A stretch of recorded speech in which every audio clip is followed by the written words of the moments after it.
Allah itu maha adil. Allah itu maha bijaksana.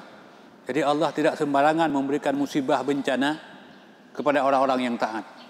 Kadang-kadang diperingatkan oleh Allah setelah bertahun-tahun orang melakukan kejahatan, diberikan teguran, diberikan peringatan oleh Allah Subhanahu wa taala. Kalau tidak, mungkin itulah Allah nanti akan memberikan teguran kepada manusia. Jadi sebenarnya bencana itu diundang, bukan didatangkan oleh Allah.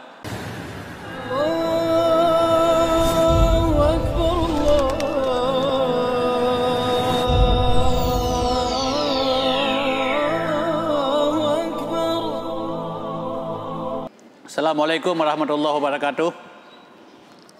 Alhamdulillah, wassalatu wassalamu ala rasulillah la nabiyya ba'dah. Saudara-saudara, para jamaah, para pendengar yang kami muliakan. Jadi pada kesempatan ini kita berada pada suasana alam yang sangat terbuka, dengan udara yang sangat bersahabat pada hari ini. Dan pada hari ini saya akan sampaikan sedikit tausiah kepada saudara-saudara yang hadir pada kesempatan ini tentang bencana negeri yang datang silih berganti. Jadi kalau kita lihat kehidupan hari ini, bukan hanya di Indonesia, tapi dunia sekarang melanda musibah. Yang perlu kita lihat pada kesempatan ini adalah kenapa musibah itu datang dan bagaimana supaya musibah itu pergi. Jadi bencana COVID-19 yang kita lihat hari ini, kita dengar informasinya, sudah melanda dunia yang hampir 1 tahun. Malah diperkirakan oleh para pengamat ekonomi bahwa ekonomi dunia hari ini diperkirakan 5 tahun yang akan datang baru normal kembali. Itu sesuatu yang sangat menyedihkan. Belum lagi musibah-musibah lokal yang terjadi. Misalnya ada banjir, ada gempa bumi, ada pesawat yang jatuh. Demikian juga dengan musibah-musibah yang lainnya. Tapi musibah yang paling besar dalam pandangan kita sebagai umat Islam hari ini adalah dangkalnya akidah yang terjadi dalam kehidupan kaum muslimin hari ini. Itu bencana dan malapetaka yang luar biasa. Jadi akibat dangkalnya akidah, muncullah bermacam kemaksiatan, muncullah bermacam keburukan, muncullah bermacam kesenjangan di dalam kehidupan bermasyarakat. Jadi syirik ada di mana-mana, khurafat, tahyul, naudzubillahi min dzalik. Jadi saudara-saudara kaum muslimin, jadi akibat dangkalnya akidah yang terjadi apa? Yang benar dianggap salah, yang salah itu dianggap benar, penjahat itu dihormati, sementara orang yang seharusnya dihormati itu justru dibenci. Kalau kita lihat hari ini kan, pencuri itu ada 2 macam. Ada pencuri yang pakai dasi. Waktu mencuri, waktu merampok, dia pakai dasi, pakai jas, pakai safari, pakai batik, dengan penampilan yang luar biasa. Satu lagi ada pencuri yang cuma pakai kolor. Jadi kalau pencuri yang pakai dasi, itu kalau mau tangkap hormat dulu, habis itu baru tangkap. Pencuri yang pakai dasi, pencuri yang pakai jas biasanya ditangkap itu di pesawat, di bandara. Jadi kalau pencuri yang pakai kolor itu biasanya di kolong, ditangkap, kadang-kadang di kandang ayam, habis ditangkap dihajar lagi. Jadi ini sesuatu yang sangat tidak adil dalam pandangan Islam. Jadi kalau kita melihat kenapa ini terjadi, karena inilah penyebab awal kerusakan akidah yang melanda kehidupan, sehingga orang tidak bisa menempatkan mana yang hak dengan mana yang batil. Jadi kalau kita lihat ya, informasi terakhir di Indonesia itu yang sangat menyedihkan adalah terjadi ketidakjelasan dalam melakukan pembagian bantuan sosial sampai 16,7 juta paket yang diserahkan kepada orang yang tidak jelas niknya.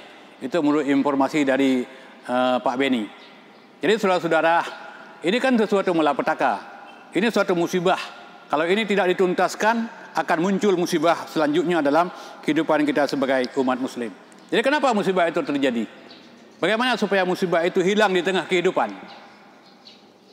Allah sudah berfirman, "Wa ma asabakum min musibatin fima kasabat aydin nas, fima kasabat aydikum wa ya'fu an katsir." Dan tidaklah musibah itu terjadi, atau apa saja musibah yang terjadi itu adalah disebabkan karena ulah tangan manusia itu sendiri, karena unsur kesengajaan yang dilakukan oleh manusia. Tapi perlu kita ketahui, sebanyak apapun kesalahan yang dilakukan oleh manusia, pada akhir ayat ini Allah mengatakan wa ya'fu an katsir. Allah tetap memberikan kemaafan. Dan kemaafan Allah jauh lebih banyak kadang daripada kesalahan yang dilakukan. Maka kita harus sadar dengan kesalahan yang kita lakukan supaya kita bisa kembali kepada jalan yang benar. Kalau kita lihat pada ayat yang lain dalam surat Ar-Rum, Allah berfirman, "Dhaharal fasadu fil barri wal bahri bima kasabat aydin nas." Telah terjadi kerusakan di darat dan di laut. Itu karena ulah tangan manusia. Karena manusia yang melakukan, maka muncul bermacam malapetaka dalam kehidupan. Maka tatkala manusia telah melakukan kesalahan dalam kehidupan, lalu liyudhiqahum ba'dal ladzi amilu. Allah merasakan sedikit saja dari apa yang mereka lakukan. Supaya apa? Supaya manusia kembali ke jalan yang benar. La'allahum yarshudun. Jadi bagaimana musibah itu supaya sirna di tengah kehidupan? La'allahum yarji'un. Kembalilah kepada jalan yang benar. Kalau hari ini ada musibah, kita lihat apa kesalahan saya ya Allah. Maka tatkala ada kesalahan, tinggalkan kesalahan, lakukan kebaikan. Itulah jalan yang terbaik untuk kembali kepada jalan yang benar. Sebab Allah sudah janji, setiap yang baik pasti dibalas yang baik. Setiap yang baik pasti datangnya dari manusia dan kembali kepada manusia. In ahsantum ahsantum li anfusikum. Jika kamu berbuat baik, kebaikan itu akan kembali untuk dirimu. Wa in asa'tum falaha. Jika kamu berbuat buruk, berbuat jahat, berbuat kemungkaran, berbuat kesalahan, itu juga semuanya akan kembali kepada manusia yang melakukannya. Tapi bukan hanya kadang kepada manusia yang melakukan kesalahan, tapi berimbas, berefek bagi orang-orang yang di sekitarnya. Berefek kejahatan yang mereka lakukan bagi orang banyak. Ini seolah kan kita mengundang malapetaka dalam kehidupan. Maka sadarlah kita, manakala ada kesalahan, kembalilah ke jalan yang benar. Sebab Allah sudah berjanji. Walau anna ahlal qura amanu wattaqau la fatahna alaihim barakatim minas samai wal ard walakin kadzabu fa akhadnahum bima kanu yakdzibun. Jika sekiranya penduduk bumi ini beriman, wattaqau dan bertakwa kepada Allah, la fatahna alaihim, Allah akan curahkan nikmat dari langit, wal ard, juga Allah akan belah bumi. Nikmat dari langit diturunkan oleh Allah, nikmat dalam bumi pun dikeluarkan oleh Allah. Bayangkan kehidupan kita manusia dihimpit oleh nikmat di atas dan nikmat dari bawah. Bahagia tidak? Pasti akan kita jawab semua kita akan bahagia. Tapi apa yang terjadi? Walakin kadzabu. Maka manusia kebanyakan mendustakan ayat-ayat Allah. Karena kedustaan manusia kepada ayat Allah, kepada hukum Allah, kepada syariat, fa akhadnahum bima kanu yakdzibun. Inilah kesalahan kita hari ini yang perlu kita sadari. Sebenarnya kalau kita ingin kembali ke jalan yang benar, mudah. Tidak butuh banyak uang. Tidak butuh waktu bertahun-tahun. Sadarkah kita hari ini kembali kepada Allah, buat pernyataan atas kesalahan yang kita lakukan, Allah akan memberikan perubahan nasib yang lebih baik. Kita lihat contoh dalam surat An-Nahl ayat 112. Allah sudah pernah menggambarkan, Allah sudah pernah memberikan, dikabarkan kembali kepada Nabi Muhammad SAW, sebuah negeri yang dasarnya penduduknya aman, tentram, bahagia. Mereka diberikan kemakmuran luar biasa. Jadi kalau contohnya misalnya orang menanam rambutan, siklusnya itu dari bunganya, dari putiknya, dari yang matang, dari yang sudah masak, dari yang sampai kepada yang sudah lebah pun. Jadi begitulah siklus kenikmatan yang diberikan oleh Allah Subhanahu wa taala. Tetapi tatkala mereka berbuat maksiat, tatkala ada penduduk negeri buat maksiat, sementara yang punya kemampuan, yang punya kekuatan, mereka diam melihat sebuah kemaksiatan, maka Allah merubah ketentraman menjadi kekacauan, kemakmuran menjadi kesengsaraan. Jadi saudara-saudara sekalian, ini sebenarnya jalan yang paling bagus untuk kembali ke jalan yang benar adalah untuk mendatangkan kemaslahatan dalam kehidupan. Jadi kemakmuran identik dengan ketaatan. Kebahagiaan identik dengan keimanan. Allah itu maha adil. Allah itu maha bijaksana. Jadi Allah tidak sembarangan memberikan musibah bencana kepada orang-orang yang taat. Kadang-kadang diperingatkan oleh Allah setelah bertahun-tahun orang melakukan kejahatan, diberikan teguran, diberikan peringatan oleh Allah Subhanahu wa taala. Kalau tidak, mungkin itulah Allah nanti akan memberikan teguran kepada manusia. Jadi sebenarnya bencana itu diundang, bukan didatangkan oleh Allah. Diundang oleh manusia bencana. Manusia melakukan kesyirikan, dibudayakan tahyul, dibudayakan kurafat, maksiat ada di mana-mana.